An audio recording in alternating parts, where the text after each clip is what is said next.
Today, we're going to dive into the mind of a 4th century philosopher whose ideas might just completely reshape how you think about learning. Yep, I'm serious. So let's jump right in.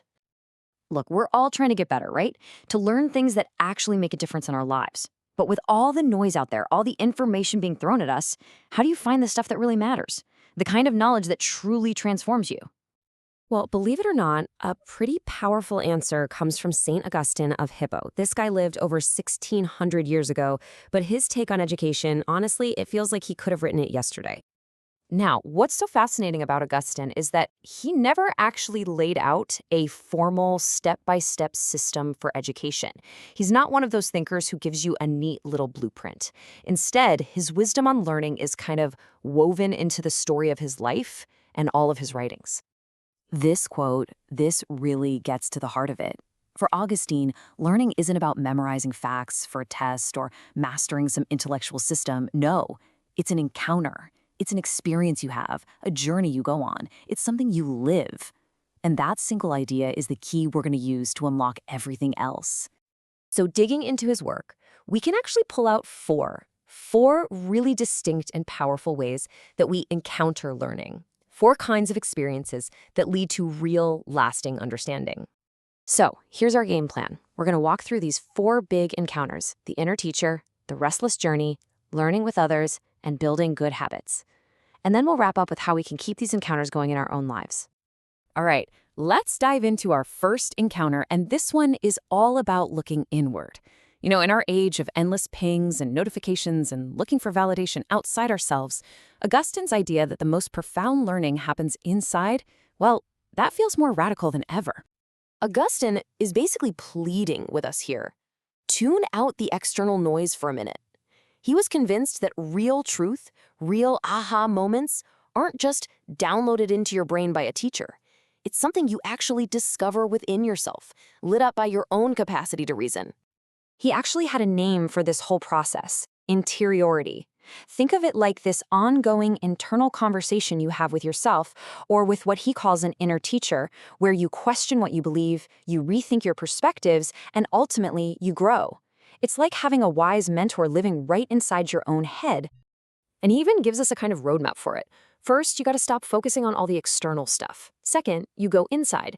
Third, you try to move beyond your current self to transcend those old limits. And finally, you can re-engage with the outside world, but from this new, deeper internal place. Okay, so once you start that internal dialogue, it naturally leads to our second encounter, which is all about seeing learning not as a destination you arrive at, but as a journey that never really ends. It's about loving the search itself. You know, this Augustinian way of thinking totally rejects the idea that truth is some static thing you can just capture and put in a box like a bug frozen in amber. Nope, it's a dynamic, ongoing process. In a world that's so full of rigid echo chambers, this is a huge call to get comfortable with wonder, with a little bit of doubt, and with the idea that we're always developing, always on the way from simply having knowledge to having wisdom. And Augustine's own life gives us the perfect example of this. See, he had this one teacher, Faustus, who acted like he had all the answers. He was an external authority, but his answers just felt hollow. But then he met Ambrose. And Ambrose didn't just hand out answers. Instead, he just pointed the way. He helped Augustine discover the truth for himself. You see the difference? A good teacher is a guide, not a dictator. So the takeaway here is that we have to be humble. And Augustine uses this fantastic metaphor for it. We are all cracked pots. We're flawed, we're limited, we're gonna make mistakes. And in a culture that seems to demand perfection all the time, remembering that we're all just cracked pots is so freeing. It's what keeps us searching, keeps us questioning, and keeps us open to learning from our slip-ups.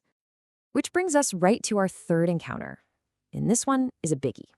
It's the recognition that we do not walk this restless journey alone. In fact, for Augustine, learning is a deeply, profoundly social act. I mean, just listen to how beautifully he describes learning with his friends. It's not some sterile academic exercise. It's joyful. It's about kindness. It's about laughter. It's this powerful human connection, this flame which fused our very souls together. Wow, that's where some of the most powerful learning happens.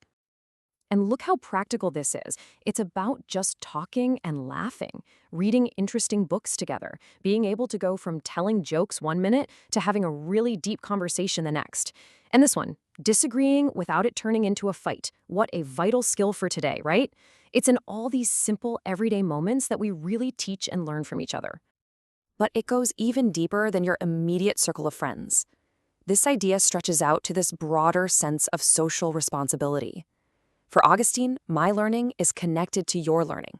There's a real solidarity there.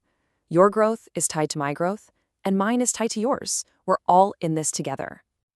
Okay, on to our final encounter. This one shifts the focus a bit. It moves from just what's happening in our minds to something Augustine thought was even more crucial: our will, our character, and our habits.